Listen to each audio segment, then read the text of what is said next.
up above the shadows, for the storms are raging high. Lift me up, my blessed Savior, let me dream over fly. There no evil thing can touch me over on the shining side. Lift me up above the shadows, let me evermore abide. Oh, lift me up above the shadows. Oh, lift me up and let me stand on the mountain of glory. Let me dwell in the land.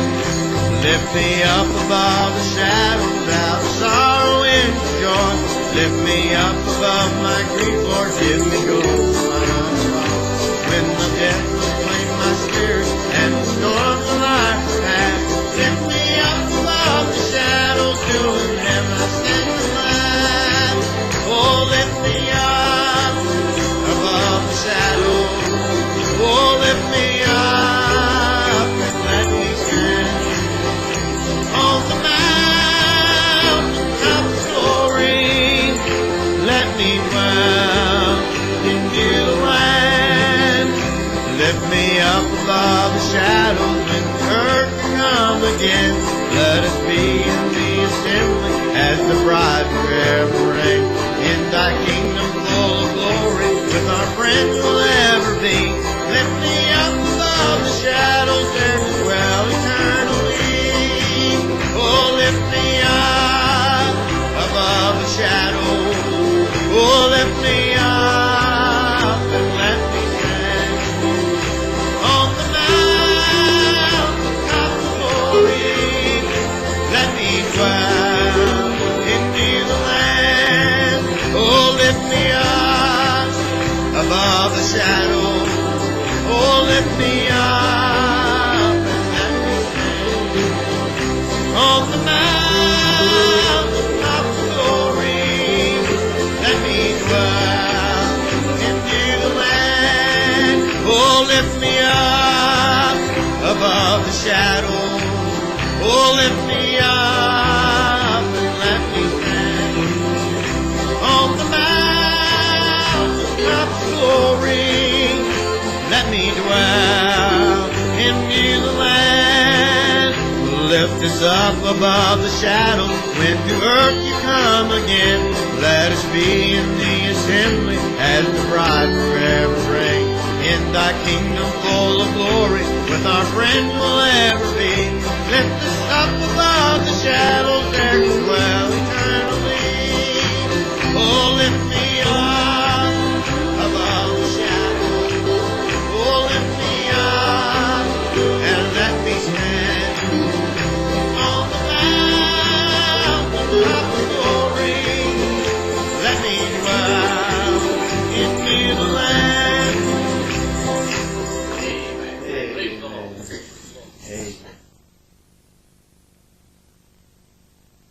With its early treasures, I've journeyed to a place where there is love on every hand. I've exchanged a land of heartaches for a land of pleasure, and I'm camping in Canaan's happy land. Oh, every day I'm camping in the land of Canaan, and the rapture I surveyed is wondrous pretty grand. Glory, hallelujah, I'm found the land of promise, and I'm camping in Canaan's happy land. Out of Egypt I have traveled through the darkest fury, far over hills and across the desert sand. I've landed safe at home where I shall not grow weary, and I'm camping in Canaan's happy land. Oh, every day I'm camping in the land of Canaan, and the rapture I surveyed is wonders many grand. Glory, hallelujah, I found the land of promise, and I'm camping in Canaan's happy land. Yes, I reached the land of promise with the scenes of glory. My journey ended in a place so lovely and so grand. I've been led by Jesus to this place. blessed land of glory, and I'm happy in Canaan, happy land. Oh, every day I'm happy in the land of Canaan, and the rapture I submit is wondrous, beauty grand. Glory, hallelujah, I found the land of promise, and I'm happy in Canaan, happy land. Oh, every day I'm happy in the land of Canaan, and the rapture I submit is wondrous, beauty grand. Glory, hallelujah, I found the land of promise, and I'm happy in Canaan, happy land. Amen.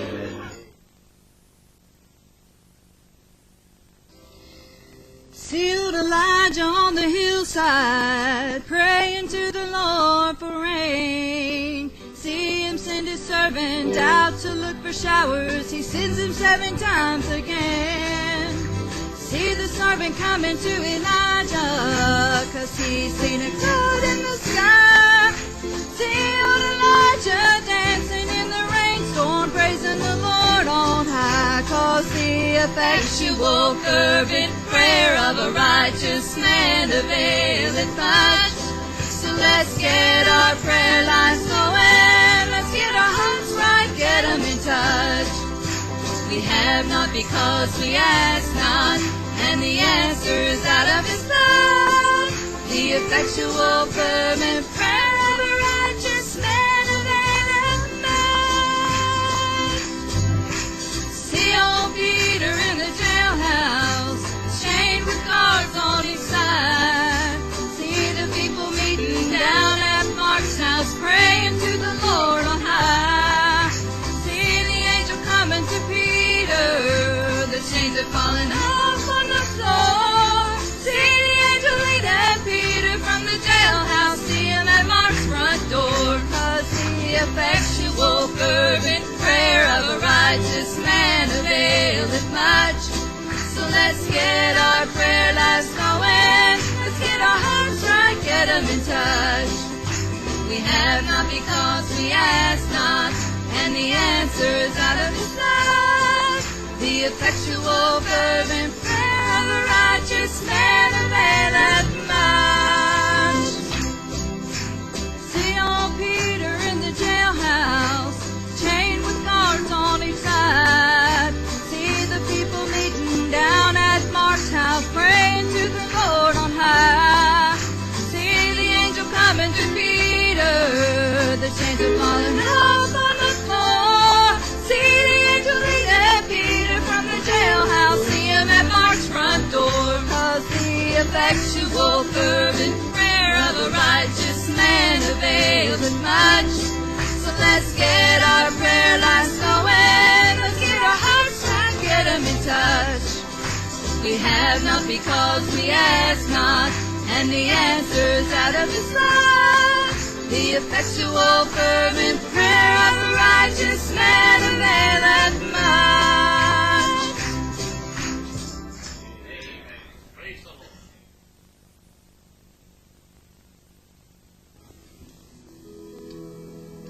The preacher talked about the victory when God's children crossed the Red Sea. How they walked across on dry land, Pharaoh's army drowned in the deep. By the time he finished preaching, it was plain to see that God delivers those before, and he'll do it again for me. I'm going through, no matter what the devil throws at me. I know what to do. I call upon the name of the Lord. I pull out my shield and sword.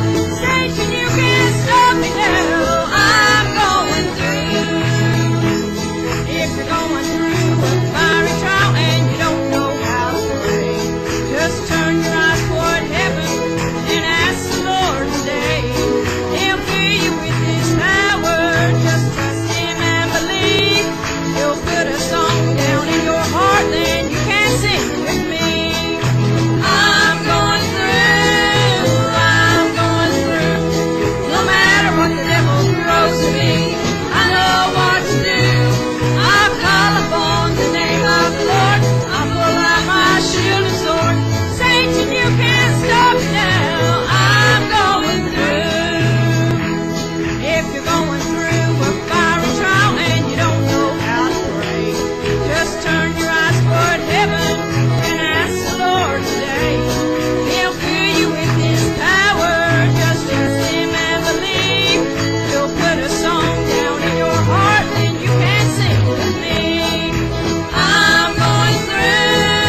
If anybody knows about the love of Jesus, I do. I do. Oh, if anybody knows about the love of Jesus, I do. Yes, I do. When I was searching, He sought me out, gave me answers, took away my doubt. When I was struggling to find my place, I heard the sweetest song sent to me from the throne, a song of love and grace. If anybody knows about the grace of Jesus, I do. I do. Oh, if anybody knows about the grace of Jesus, I do. Yes, I do. He came and broke the chains of sin, death, and hell. Said that I could use His name to defend myself. His power is my constant source of help. I know He's always there. He hears my every prayer. My Lord will never fail. If anybody knows about the power of Jesus, I do. I do. Oh, if anybody knows about the power of Jesus, I do. Yes, I do. When I was searching, He sought me out, gave me answers, took away my doubt. When I was struggling to find my place, I heard the sweetest song sent to me from the throne, a song of love and grace. If anybody knows about the grace of Jesus, I do. I do. Oh, if anybody knows about the grace of Jesus, I do. Yes, I do. If anybody knows about the power of Jesus, I do. I do. Oh, if anybody knows about the power of Jesus, I do. Yes, I do. if anybody knows About the power of Jesus, I do. I do. Oh, if anybody knows about the power of Jesus, I do. Yes, I do. I do. Yes, I do.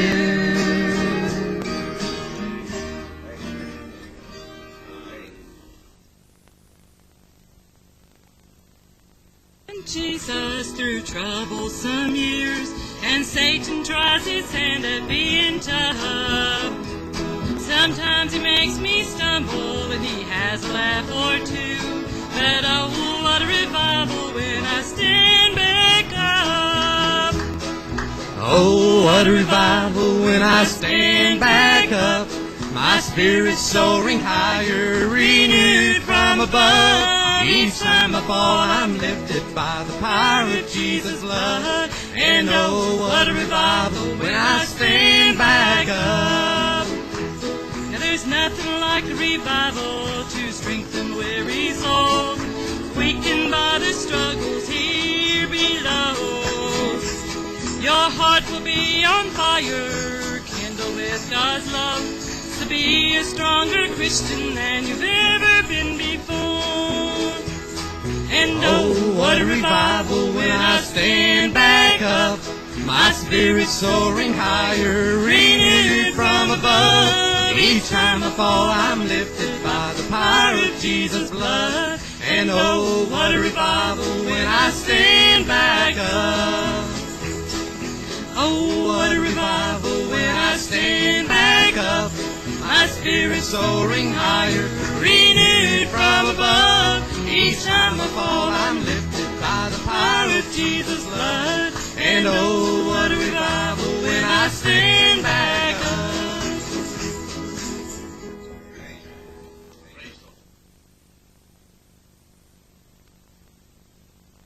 And I don't want it to sound boresome to anybody, but I pray that I can say some things in the light of what I see. And it's been evident for a few years now, as the devil has managed to work his way into different systems of politics and in the intellectual field. The American man and woman is losing grounds fast. I say that all because there's an average attitude and reaction that's not like it was years ago. Education is harped, and I've got nothing against a good education. But a good education does not make you a decent, sensible human being. It doesn't tell you how to treat your fellow man. There's not a problem in the arithmetic category. They can tell you how to speak to your neighbor. All of these are attributes of us as the devil is allowed to influence our society. It used to be said, a man is as good as his word. No banker will loan you money today almost on that same merit. It used to be said years ago, that man's as good as his word. That man, if he borrowed from you, you could rest assured that man would see to it that he would pay it back if he had to crawl every mile to do something to show his gratitude and pay back what he has borrowed. It's the same way today, brothers and sisters. People have almost forgot how to treat their fellow man. If the average person that comes out of college knew absolutely in their heart how to treat the person that they meet on the sidewalk, in the business establishment, wherever it might be, whatever the occasion might be, you would not see the violence that there is today. You would not see gangs of ruthless young people riding down the highway in cars, trying to run somebody else off of the road, get up alongside and pull out a pistol and shoot through the glass at them. You wouldn't see that. But all those tendencies go to show the average man and woman today has lost something that makes them a stable, down-to-earth, living human being. You almost absolutely are even afraid to show any kind of gesture towards a person, sometimes in a business place. I find it many times a little bit reluctant to walk up, especially in the grocery stores or somewhere. You see somebody's got this cute little baby, maybe it's just about a year old. It's old enough to look back and smile at you. And if you wave at it, you get a great big grin. But it's almost got to the place now you're almost afraid to be too friendly with that child. They'll turn around. Why don't you keep your hands to yourself? I don't remember ever growing up like that. It's got to the place it's become a hostile world. This is why, brothers and sisters, Christian young people, we have every opportunity to learn to do things the right way and not the wrong way. We hear them harping education, and we've got teachers in here I'm not onto your profession. I hope you're looking at what I'm looking at. But brothers and sisters, it's a shame that we've got a society. A big percentage have become hostile in their attitude. Practically everything that comes and goes. Some of them, they've even got a look on their face. If you say something other the wrong way, they're liable to blow their lid and ready to have you arrested. All of that tells me somebody got off on the wrong foot. And I have to believe tonight, if there's ever anything lived or said or done, it's going to be left up to the righteous, godly people to do it. That's why it says in Daniel 12 that the wicked shall do wickedly, but the righteous will shine, and the wise will understand. I'm thankful tonight that God has allowed me to see there is a right way to live. It may not be the way the world would think that you ought to live. Sometimes these people will come in here, and the spirit gets to moving, and somebody will let out a scream or a war whoop, and they begin to have the attitude, well, who in the name of Jesus Christ wants to be around that type of crazy people? As far as I'm concerned, brothers and sisters, if you follow them long enough, you'll find out they're the only kind of people that you can follow and have decent feelings about, that you're not going to get your head blown off. You're not going to have a lie told on you. You're not going to be brought up and prosecuted for some kind of a business deal. So tonight, brothers and sisters, I try to finish this message. I'm going to ask you to turn with me.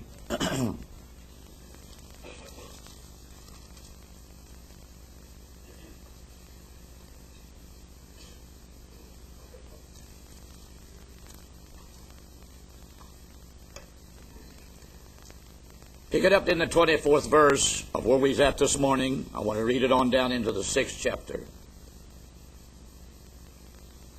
And they that are Christ have crucified the flesh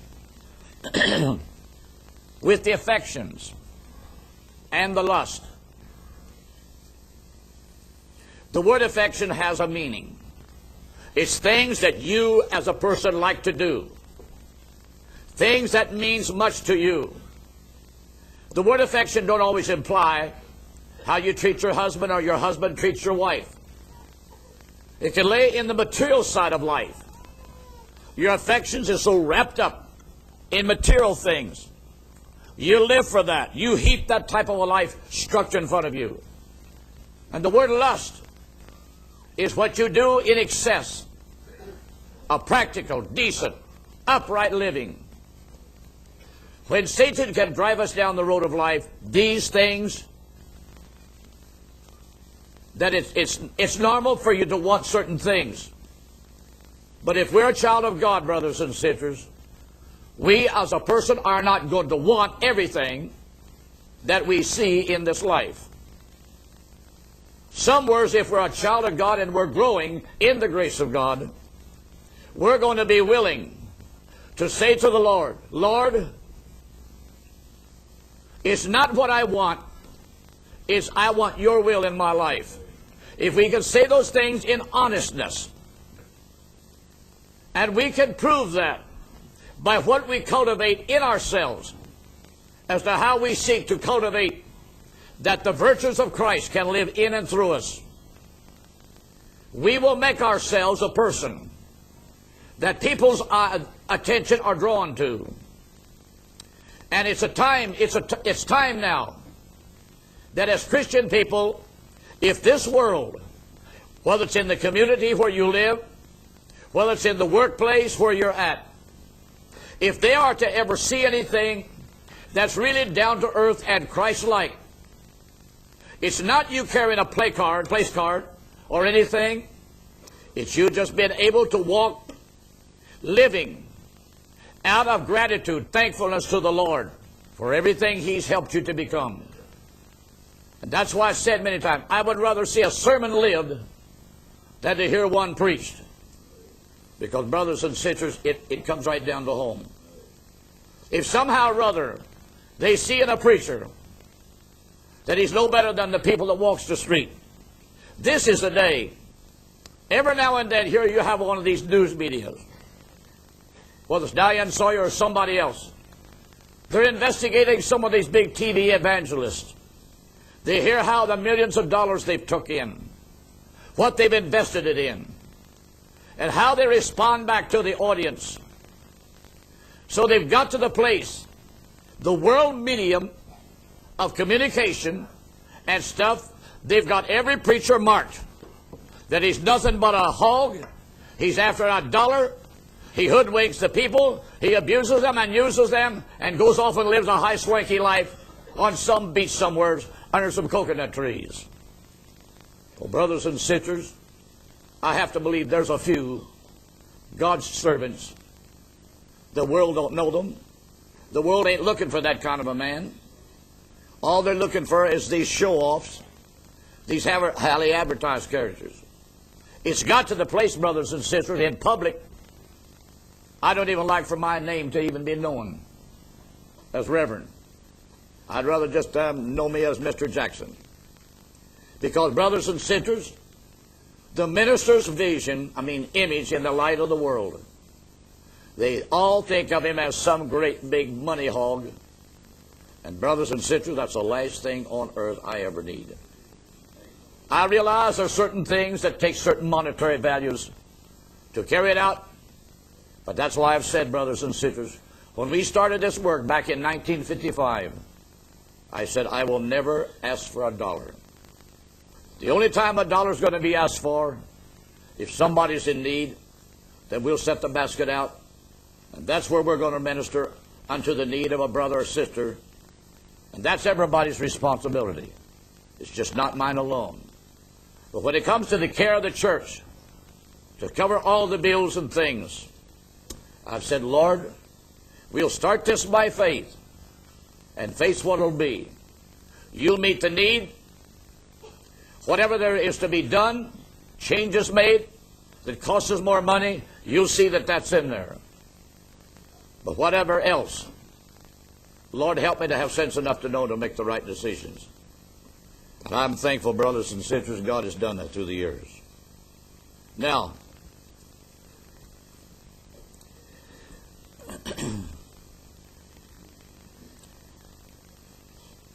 if we live in the Spirit, let us also walk in the Spirit. I cannot tell you, brothers and sisters, how to live in the Spirit if I don't know a little something other about it myself.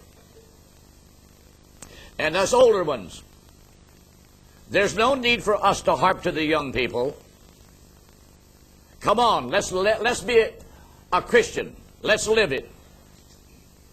If we older ones cannot show some of these Christian attributes in a little manner, in little fashions and ways.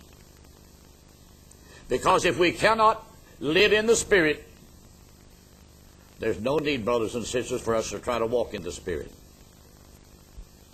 Let us not be desirers of vainglory. This is a day young people can get caught up in the rat race of the material things that young people today can accumulate. When I look back when I was a child, a boy, growing up into my teen-age years, if the time ever came that I had one suit, that was it. Until I was old enough to wear the suit of an adult. You may not believe it, but there was a world of young boys in the 30s and 40s never knew what it was to have a decent suit. I've known young boys in and around Borden, and I'm sure Brother Pixley they did Pekin too.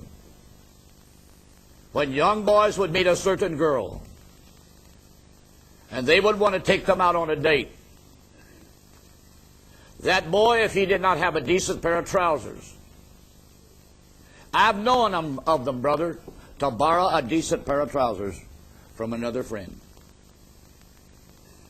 You might say, my, you must have come from a poor neighborhood. Some of us was so poor we didn't even cast a shadow. But we lived and got through it. Because we lived at a time when nobody else had anything, and what little they did have, they was willing to share it. I'll never forget when my father was stricken down with tuberculosis of the spine. There was no welfare agencies. There was no way of looking to some kind of a financial institution. Here, and a young boy, 5 years old. It's hard for a young boy that age to look and see the stricken father laying on a bed, and the doctors told him to lay there. And he's got no way of bringing in an income. But I will say one thing.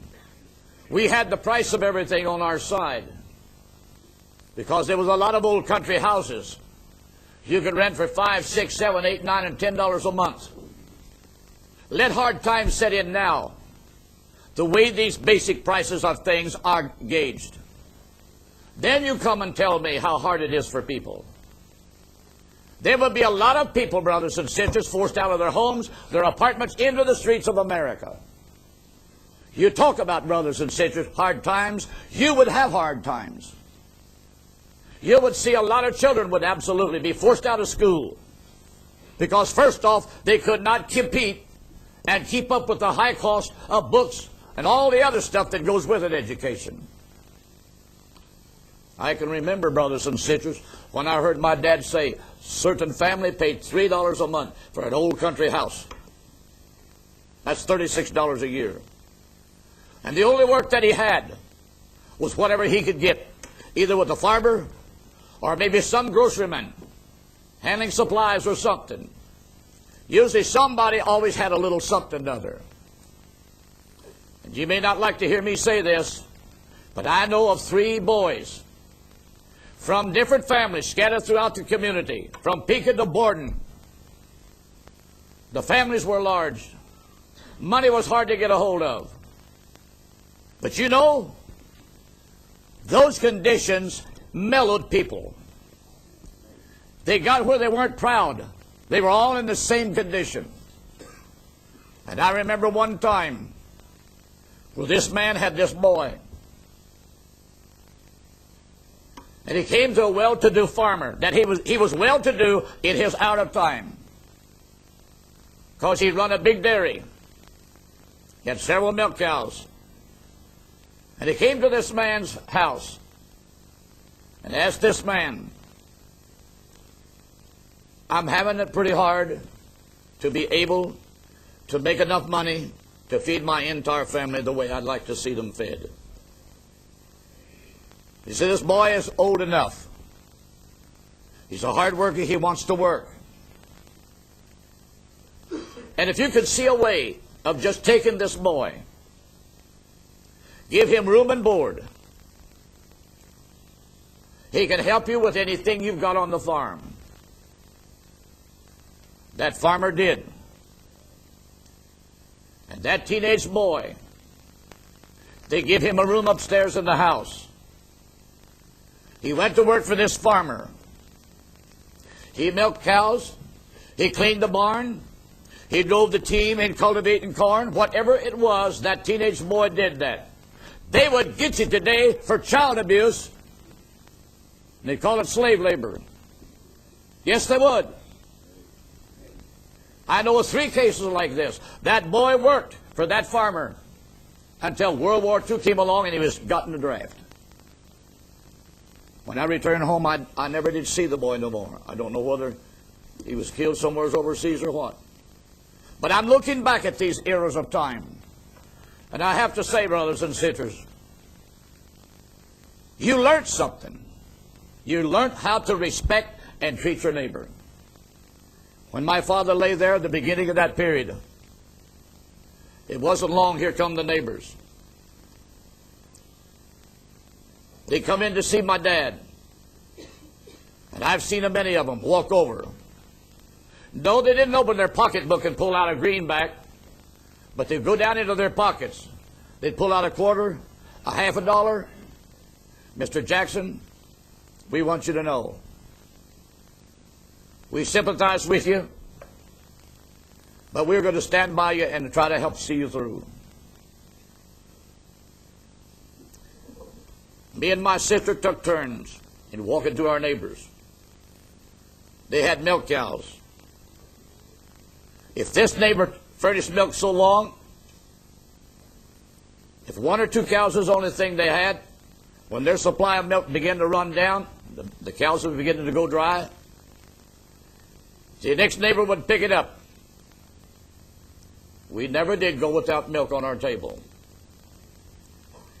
When the fall of the year came and the neighbors began to butcher, here came meat, a side of bacon, a part of a ham of a hog. And my mother worked hard in the garden in the summertime. Our neighbors came and plowed the garden, and she put out this big garden. She always canned 100 quarts of green beans, peaches 100 quarts. And if Dad could collect a few quarters here and there, when the fall of year came, they'd buy 100 pounds of sugar and several sacks of flour. And what my mother canned and what our farmers would bring us in as such a thing as like fresh meat or something, I'm still alive. And I learned something. And I know a lot of people and boys and girls in that era that did learn something. Because brothers and sisters, farmers, rural people had respect. You may not go to the same church, you may not have the same belief, but there was a common law of understanding. And brothers and sisters, I thank God for the things I've learned in life. And I appreciate it. And while our material assets was very limited, if I had a clean pair of overalls to wear to school, they might be old, and Mother would patch them. There was no disgrace. My dad used to say, it's no disgrace to be poor, it's just kind of unhandy at times. And I look back on that era of time, brothers and sisters, and it was the making of a lot of people. At least you didn't have people absolutely trying to get out here and outrun one another. In the material rat race, along came the war of such a magnitude that mothers had to leave their kitchen and go to the assembly plants or the war plants and work. They began to meet people they had never met before. This put the country woman and the city woman together on the same assembly line. It was the beginning of victory as far as the war is concerned, but became the beginning of a breakdown of social well-being. Because when the war was over, many of these mothers, they have been able to get a few dollars, and they're beginning now to lust after a wardrobe. Where some of the old housewives didn't have but 3 dresses to their name. It isn't long now, brothers and sisters. They've got 6 in the closet. Then it goes to 10 in the closet. Then to 12, to 15. And some got where they only kept a dress for 1 year and give it to Goodwill. This is the day, brothers and sisters, we'll buy more out of the department stores to please our fantasies, our ego. We've never learned how to be thankful for the abundance that we have. Then if a young person that gets married, they figure, well, it's got to be like this all the rest of my life. One of these days, brothers and sisters, the well could go dry. One of these days, the dollars could dry up. They've tried to build in the last 40, 50 years, brothers and sisters, a way of life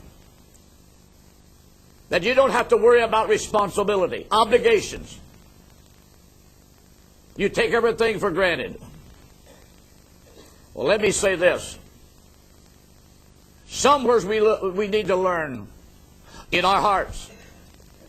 There's some values in right living that's far more important than the price of my suit, my shoes, how I may look in a wardrobe of stuff. It's how I appreciate what God has allowed me to have. And I can say this tonight. I've had more suits of clothes since I've been married than my dad, my great-grandfather, and my great-uncles, and all of them way back for 3 centuries put together. It's just the hour we live in. I've given a lot of these suits away. But when I do, here comes another one. I have to say, Lord, thank you. But a suit of clothes don't make a preacher. And it don't make you either. We can go through life strutting what we can wear. But if that man we see in a business place or in some other establishment can't see in us a behavior, a character, that he feels good around you, he feels at ease, he feels like he's standing in the presence of somebody that knows exactly how to meet him, to speak to him, communicate with him. And this is why I had said this morning, the young generations of today, they've got very little respect for older people. They just soon shove them off at the sidewalk, knock them out the doorway. We don't need you around here. Only when the young boy has blew the last tire on that old jalopy he's got, and he's burned all the gasoline out of the gas tank, then he'll come around and say to the old man, you got a couple of bucks? Not $4. How many knows what I meant by that? We got commercials today, $4. We specialize in such language structure. But brothers and sisters, I'm saying tonight, we're still a human being that can learn things. And the Christian life to me is one of the most precious lives that has more basics to it than anything in this world. This is the day young men, young boys, they don't know how to be friendly. They'll get 2 or 3 together. That's their friends. That's their company. That's well and good, providing you don't grow up in life to think that that's all the people that's living in the world. Because you might be going down the road of life one of these days, and you might run face on into some kind of a disaster. Somebody comes down the road about your same age. Ain't my friend. Zoom on by. And you're standing there just wishing God would send somebody along to help you. And after a while, it ain't some young kid that comes along. Some old farmer with a car that ain't half as good looking as yours. But he come from the old era of life. He sees you in need. He pulls over. Hey, Sonny, something gone wrong? Yeah, mighty good, old man. So you take him for every ounce of energy he's got. He might pick you up and haul you to the filling station. Or somehow or other, he'll help you to get out of your predicament. Young boy, don't forget to remember, if God leaves you here, every year that you live, you'll get older. And one day you will look as feeble as he does. And you will be you will be unable sometimes to take care of the dilemma you're caught in. And you will say, oh Lord, it would be wonderful if somebody would just come along and help me out of this predicament. It happens across America every day. Some old man and woman, they're journeying west. They're in their retirement years. They want to go to California. They want to see it. Somewhere along the highway, some of this computerized junk they got on these cars nowadays, it breaks down. The old man begins to realize, when I left home, I thought this thing would take us a trip to California. Here they sit, far away from 2 points, and they don't know which way is the closest. It's a miracle today if a carload of young people comes along that's got any brains to be sociable enough to help the people.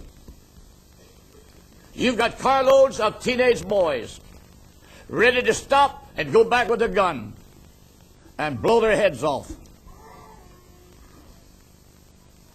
Take them for every dollar they've got. I have no respect for that type of a human being. That's why I have to say, if the police today could handle these characters as like they did back 50, 60, 70 years ago, you would not have carloads of roughnecks. Sure, you've got a philosophy today. Oh, but we need to rehabilitate. There's some of these characters you'll never rehabilitate, because that's not even in the agenda according to God's book. I have to believe this with all my heart. If you start out on the wrong foot and you pick up a way of life that's ruthless, violent, and you show hostility to your fellow man, if somebody down the road of life does take a shotgun and blow you in two, you got what you deserved. Oh, I can't stand to hear a preacher talk like that. It's because you've never heard one that'll tell you the truth.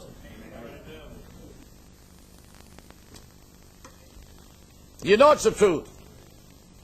You know what the law said.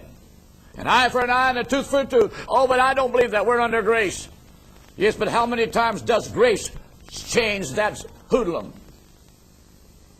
Once in a while, you hear the story, how God deals with the hoodlum. He'll bring that hoodlum right into the place where he's ready to shoot somebody, and God will overshadow his victims with the presence of grace. And the hoodlum or the hoodlums, whatever it might be, will suddenly be touched in their hearts by something. And they just lower their weapon, or they just turn and walk out. But many times today, it's not that way.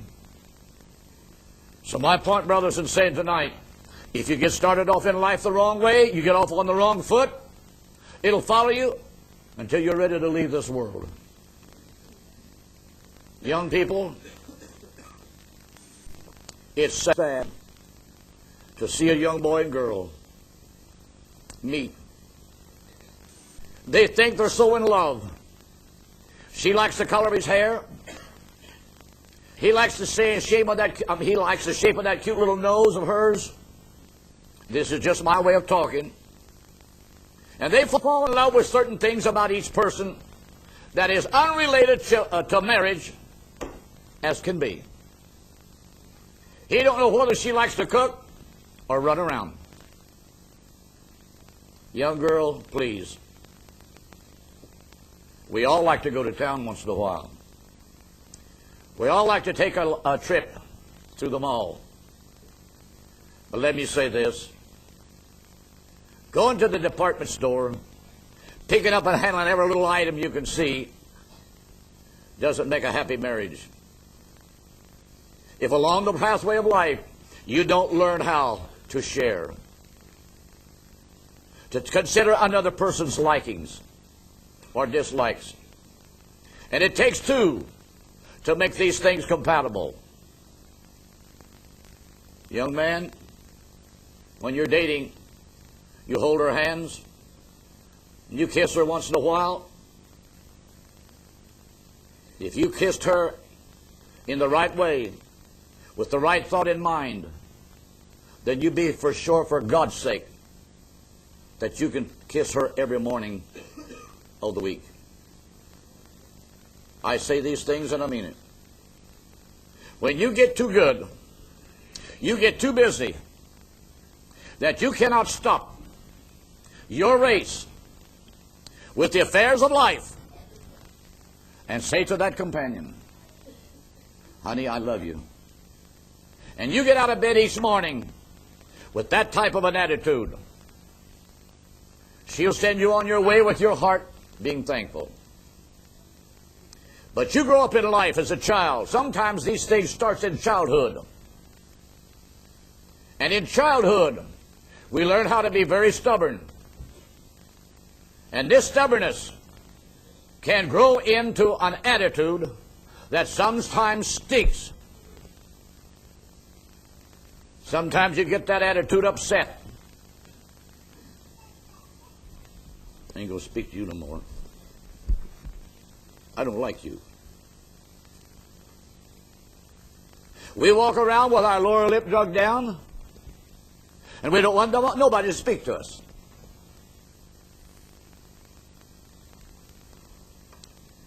Are you a Christian? Well, I go to such and such a church. Are you a Christian? What does the word Christian mean? Christ-like. Did you ever think of seeing Jesus coming down the road? I'm not in a good humor today. Don't nobody talk to me. Shut up! I'll come back and take care of you tomorrow. Some have got to the place, that's just my way. You can see them coming 10 miles away, too. A lot of them you could hear. A lot of them make enough of noise. You know who it is, you don't even have to ask questions. But I'm talking about learning how to be a Christian. How to go through this life, living the Christian life. Living the merits, the attributes that's necessary that somebody out here in this world can see. You're not just like the rest.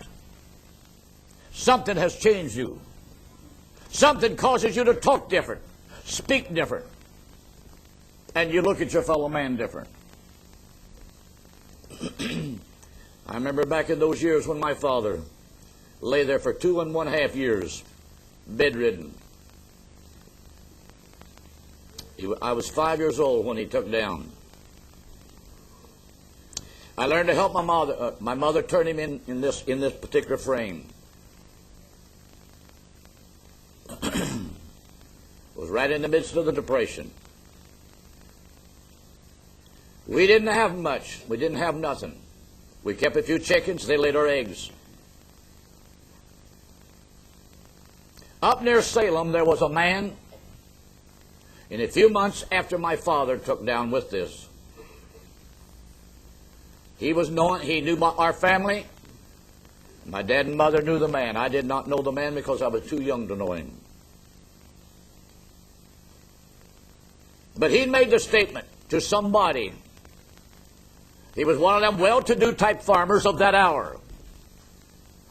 In comparison to the day's standard of living, they might have classified him in poverty. But back then, he was classified as a well-to-do man. If somebody give my mother some clothes or something other to use to work over, for my mother to work down for me and my sister, he was told by this man, oh, there ain't nothing wrong with that man, just laziness. Watch your attitude.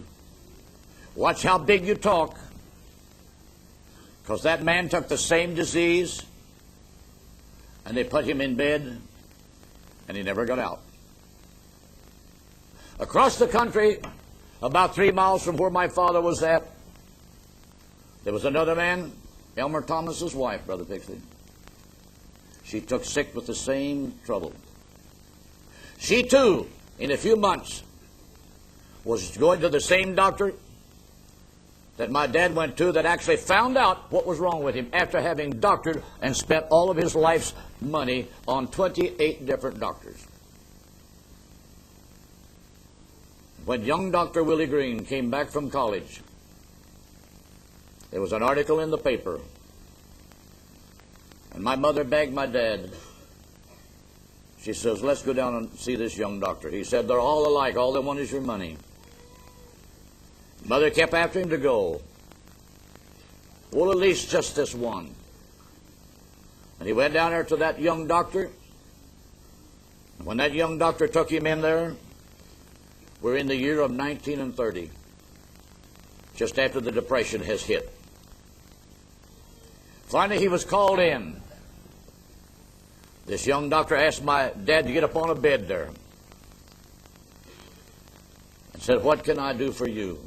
He says, "I've got a bad back."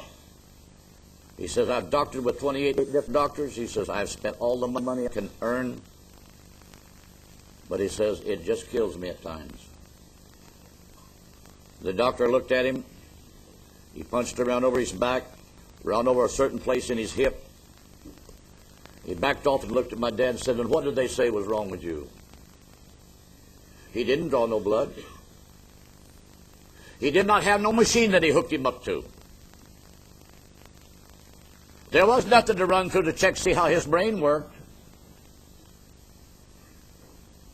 He just stepped back and looked at him and he says, "Mr. Jackson, any man would have a weak back when it's ate up with tuberculosis." That's the first doctor that had ever been honest with him. And Dad said, "You mean it?" He says, "I will stake my life on it." He says, "I've got to take you down to Louisville, to the Baptist Hospital, and x-ray you." He said, "If you can get here in the morning, I'll take you there." Now, I'm saying these things, brothers and sisters. Keep in mind, hardships of sickness and things happens to the poor as well as the rich. When they x-rayed him, the second and third vertebrae, up from the top of the tailbone, was almost 8 in 2. The inside of his hip, from there way down towards the knee, there was an area of that leg and hip that was hollow, filled with pus. And the doctor told my dad, he said, "You could sit on the side of the bed and bend over to tie your shoes, and your backbone would just snap your spinal cord that quick, and you'll be a dead man. There is no medicine." He says, "It's going to take a higher power to take care of this." And so that's when he began to experiment. And he made a metal frame and laced it up with canvas. And old Mr. Hall, Brother Pixley, that run the blacksmith shop there at Pekin, he made the metal frames about the size of 2 screen doors and brought them up to my mother's house.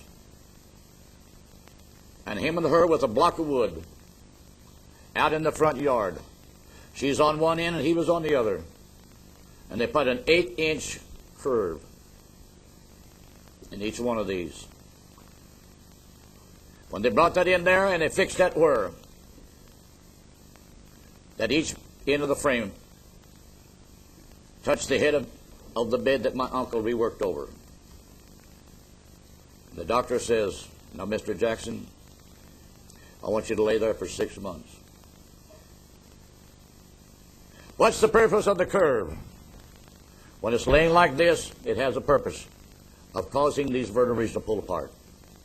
Actually, he was a doctor that had never been experienced like this, and nobody had. But this is something that came to him. He treated the Miss Thomas the same way. After 2.5 years laying there, my dad's feet never had touched the floor. I grew from 5 years old to going on 8. In that period of time, I can look back and I've said, as long as I live, I'll never see nobody that I can't help with money or whatever else I might have in life. Because I look back as a 5-year-old child and seen my neighbors contributing out of what they had with a half a dollar, a quarter, giving it to my dad. When my dad come out of that bed, the first day he got so sick when he sat up, he almost fainted. The doctor told him, "Don't do it all at once."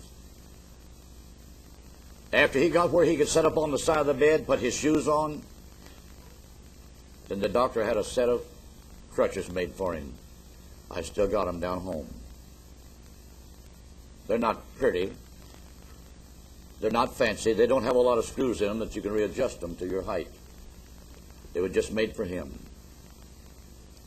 And brothers and sisters, I saw my father from a sick man laying in bed to become a man that after that made cross ties and farmed and raised strawberry, picked tomatoes. And on top of that, he worked at night at the Warden Cabinet Factory, and he made us a living. I look back and say, I learned something. Nobody can take it away from me. And that's why I find it very hard sometimes to pass somebody by that I can see that's in need. Because it instilled in my heart when I was a child. Because I seen those neighbors. They too didn't look like they had a whole lot. But what they had, they shared. Young people, you can have all kinds of fancy clothes hanging in the closet. Nothing wrong with it. But when you go to the closet and you put this on, now let's see, what do I want to wear today? And you stand there and you look. And you get frustrated because you got this one, you got this one, you got this one, and you got this one. Nothing wrong with the excesses. But many times the attitude we have, how we express ourselves, our feelings.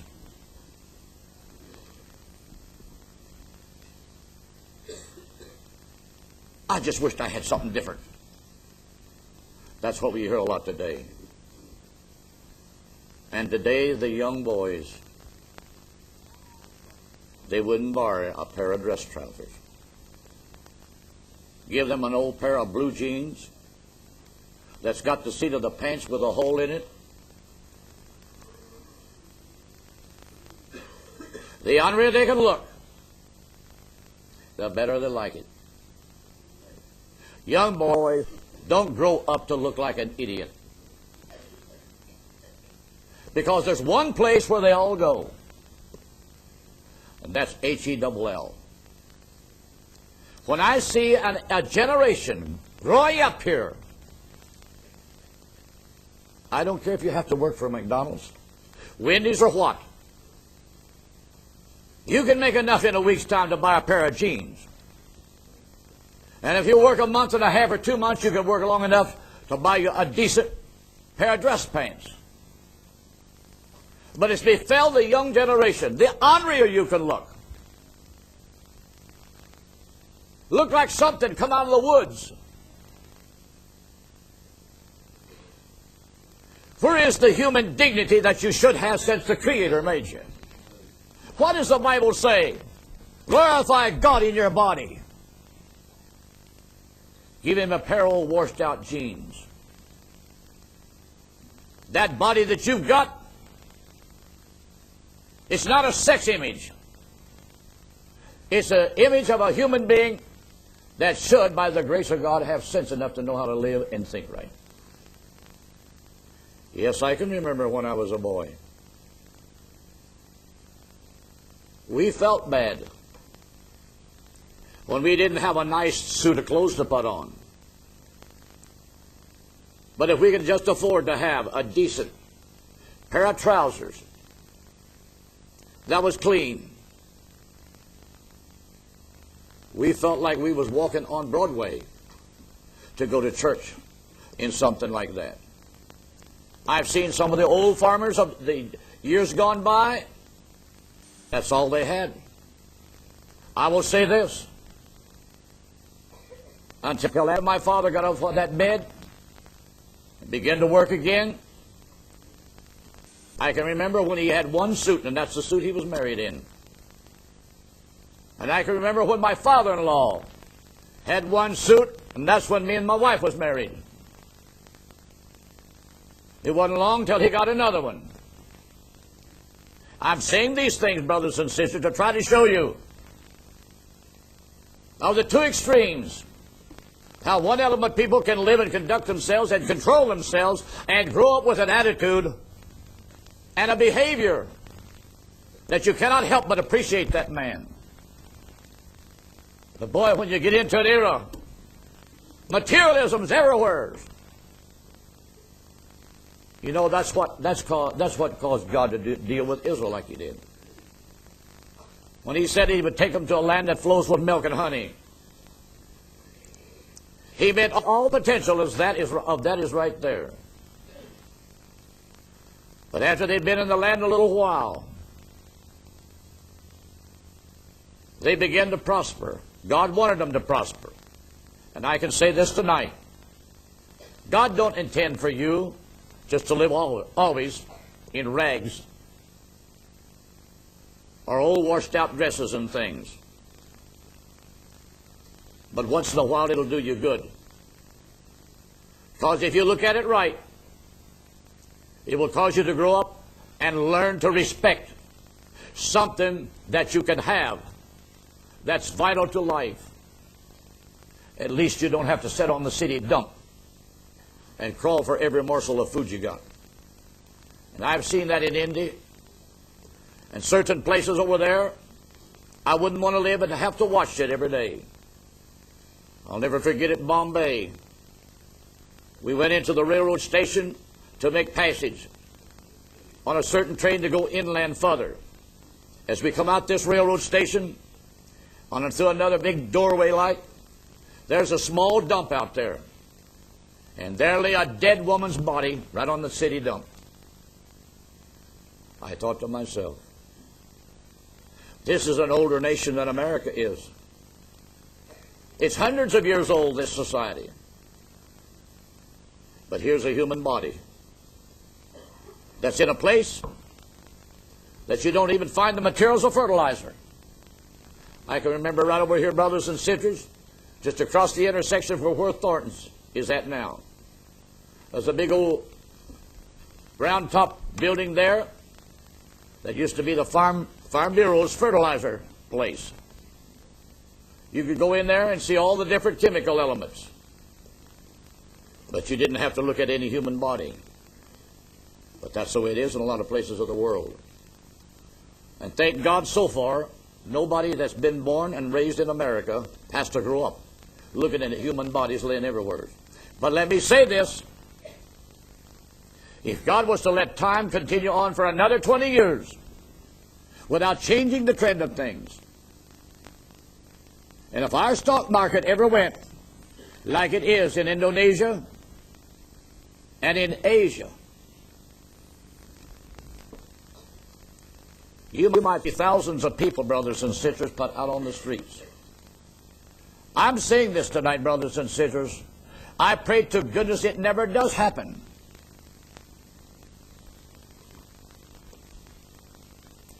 Let's take advantage of the grace of God while we got a chance. I don't think, brothers and sisters, the bride of Christ has another 20 years to learn anything, how to get out of here. If that dream was right, we've got a short amount of time. And we've got a short amount of time to put everything together, learn some Christian attributes.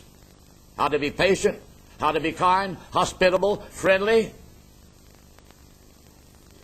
We've got people that's grown up in life. They grew up with an attitude. I can't for myself understand where did they learn that at. But they grow up in life. They always think everybody else has to go out of the way to be friendly to them. But when it comes their part, they never make an effort. They never place themselves anywhere to show friendliness. In reverse. But it tells me in the Bible, he that would have friends must first prove himself to be friendly. Don't grow up in life, young people, waiting for the other person to come to you to shake their hands. When you know what it is to be friendly, hospitable, that's what the Apostle Paul teaches. Learn to put it in action, not as a show-off. Sometimes, brothers and sisters, you don't know what has happened to that particular person that you see just walk in. Sometimes they've had a raw deal in life. Sometimes they're out looking for something that might lift them up and encourage them. And if you walk into a church and everybody just turns around and looks, that's about as far as friendliness ever goes with a lot of people. The Church of Christ is just about like that. One thing, brothers and sisters, when the wife and I went to the tabernacle for the first time,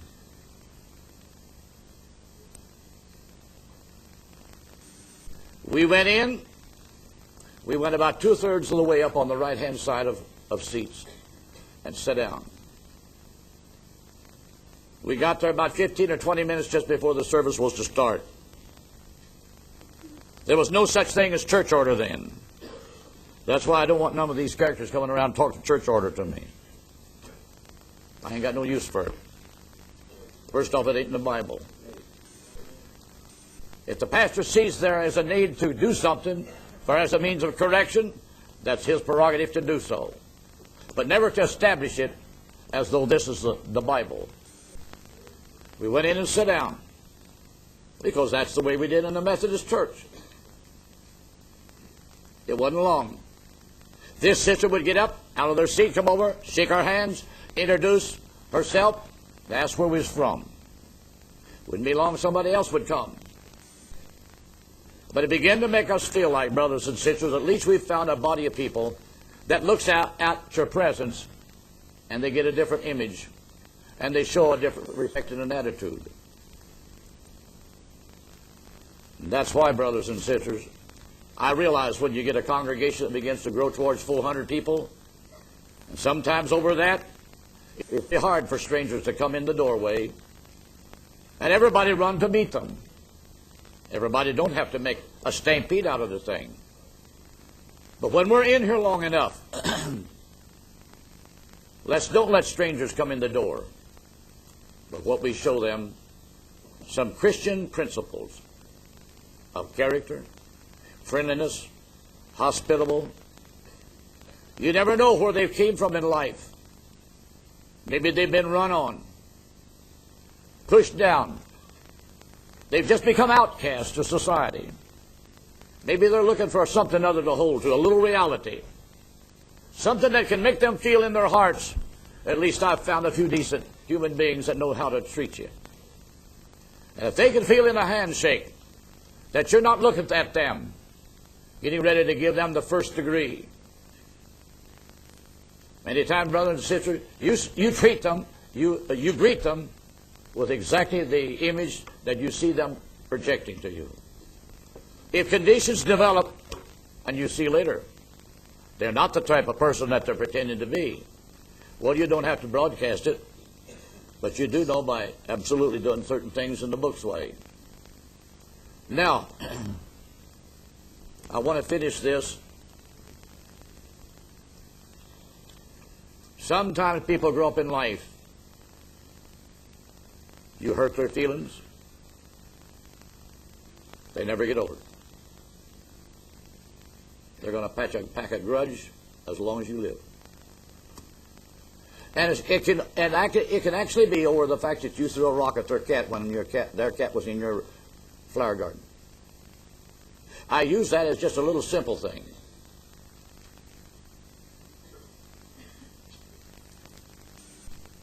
I saw you throw that rock. You hit my cat right in the back. I ain't going to speak to you no more. And they will live the rest of their life walking across the street a mile away if they see you coming.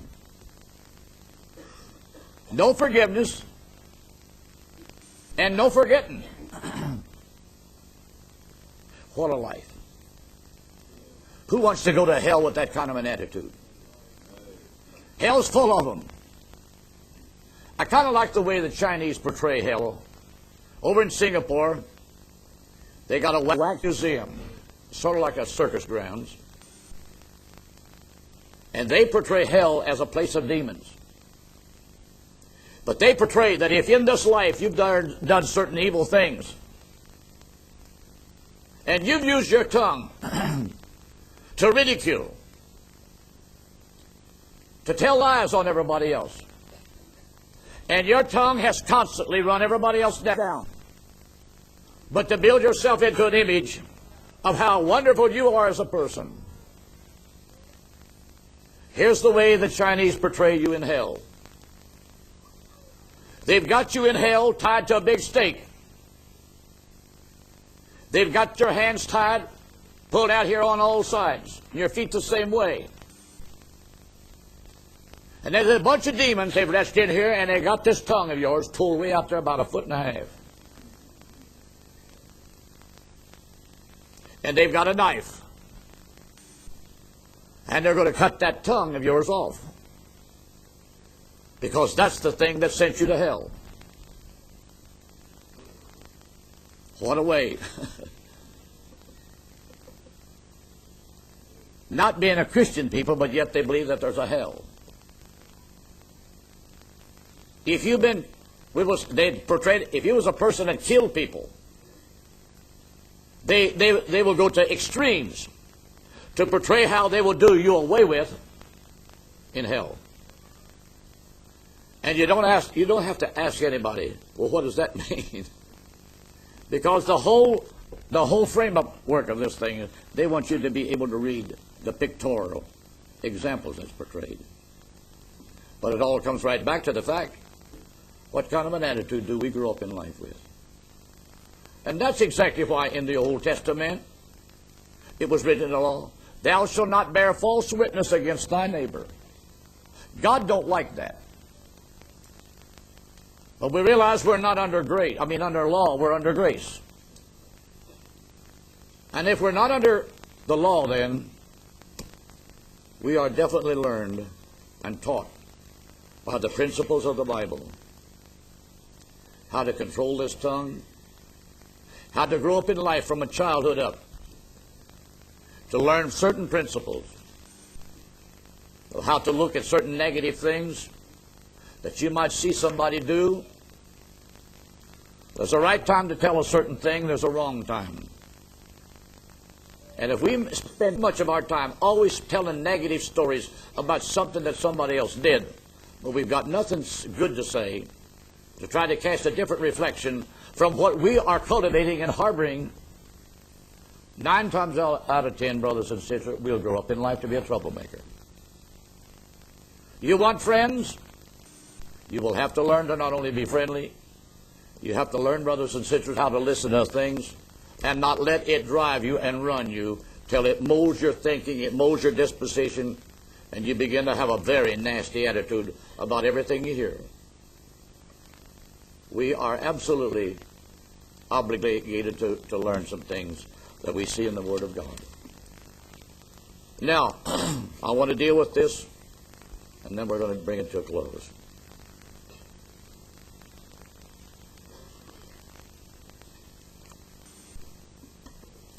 Every person up to a certain point, there is what you call a temper. Jesus had a temper.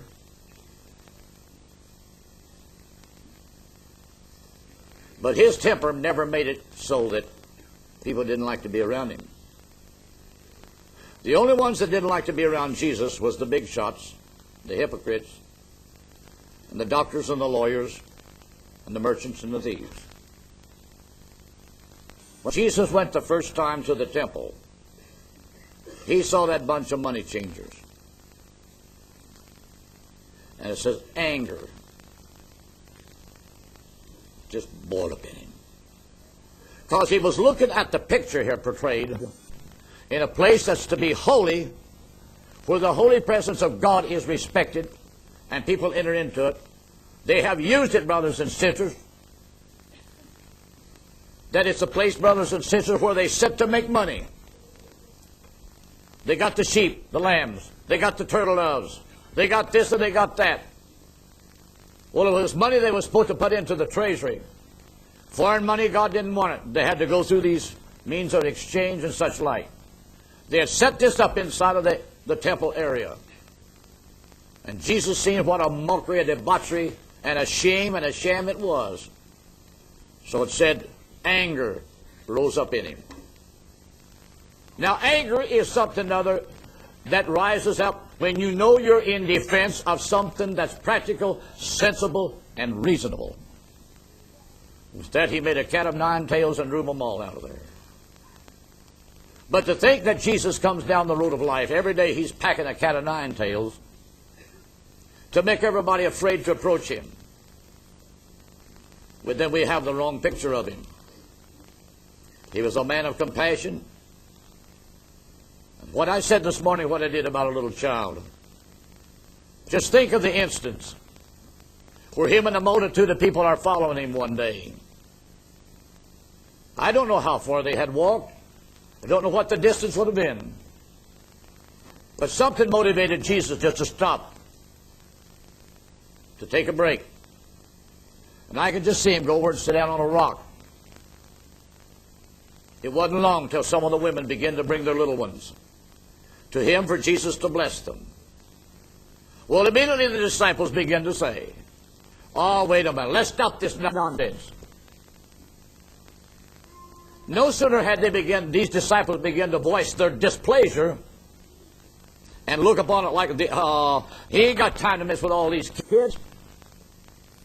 What did he say? He said, "Suffer to be so. For such is the kingdom of heaven. And except you receive the kingdom of heaven as a little child." Simple. Not make some great big to-do out of it for show off. You shall no wise enter therein. This is why when we see in Jesus, we not only see a man that could get angry at the tax collectors, the money makers, and all of that stuff, but you can see the opposite. He knew just exactly when to pick up the little child. I don't know what he said to these little fellows, but you know, my opinion, whenever he spoke a word to a little child, that little child never forgot it. That stayed with that child as long as they lived. Because the words that fell from his lips was words that's going to have a bearing inside their hearts. So I'm saying these things tonight. Let's watch what our temper becomes. Sometimes people have been known, when they get their apple cart upset, then they won't speak for days. This happens sometimes, and it's sad to say, young men, they're not married 6 months. They get sore at their companion. Instead of just looking at the situation, before opening their mouth and saying something that's abusive, that's really cruel, then sometimes they just go off. I ain't going to talk to you no more. It's when we don't want to talk.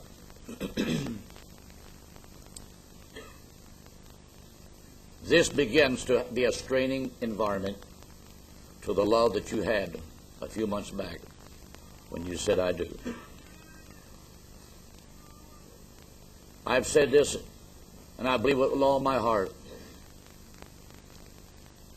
Instead of saying something other that you feel is in a retaliation to what the companion might have said or done, it's better just to walk away and say to yourself, "Lord, just help me. Help me to grin and bear this, because, Lord, I realize I'm part responsible for this marriage that I put myself in." Because if you as a person, a girl or boy, whichever the case might be, if you're not willing to take responsibility of your part of that which is your obligation, then you might only add to the dilemma and the heartache that can follow. Years ago, there's been a lot of stories told down through the 2 years of time, how this man and his wife, they fought all the time. But because they had more respect for each other than to break up their marriage, a little story goes like this. This old man, his name was Jake. His wife's name was Sally. Every once in a while, they would have a little argument about something. And she was quick-tempered. She just told him off right now. Well, Jake, he'd go to the barn. He wouldn't say nothing. He'd come in and fix his breakfast and eat it and go out to the field. She'd get up and fix her breakfast and she'd wash the dishes. It might go 2 or 3 days like this. There was no conversation, no communication around the house. So in this particular episode, it came one of them times. Jake went to the barn, and for 3 days he had gotten up, fixed his breakfast. He'd come in and fix his dinner. He fixed his supper. The next morning on the 4th day, he had broke apart to his mowing machine, and he had to drive the mules into town to get a new piece for the mowing machine. He got up and fixed his breakfast. He went down to the barn, fed the mules, brushed them down and harnessed them. After a while, she seen him hooking the mules up the wagon. And she's looking out the kitchen window. I wonder what he's up to. He came driving up next to the house and had tied the team to the fence and come into the house. And Sally said, Jim, Jake, what are you up to? Are you going somewhere? He said, I got to go into town and get a new part for the mowing machine. Well, if you just wait a minute, I'll get ready. I'd like to go with you. Now, conversation is beginning to pick up. So she does. She hurries in the bedroom. She brushes her hair out. She slips on another dress. She's washed her face and she dabbed on a little perfume here and there. And she goes out. He gets on the wagon from one side. She gets on the wagon from another side. And here we're going down the road. And if you've ever watched mules that's been worked together for a long time, their ears gets to going like this. It's just like soldiers in step. Going down the road. All of a sudden they make a right-hand turn and cross a bridge. Up to this time there's been nothing said. But as they come over the bridge, their mules is still in step. Their ears move simultaneously. And directly Sally said, Jake, wouldn't it be wonderful if we could work together like them 2 mules? He never looked at her. He said we could if we only had but one tongue between us.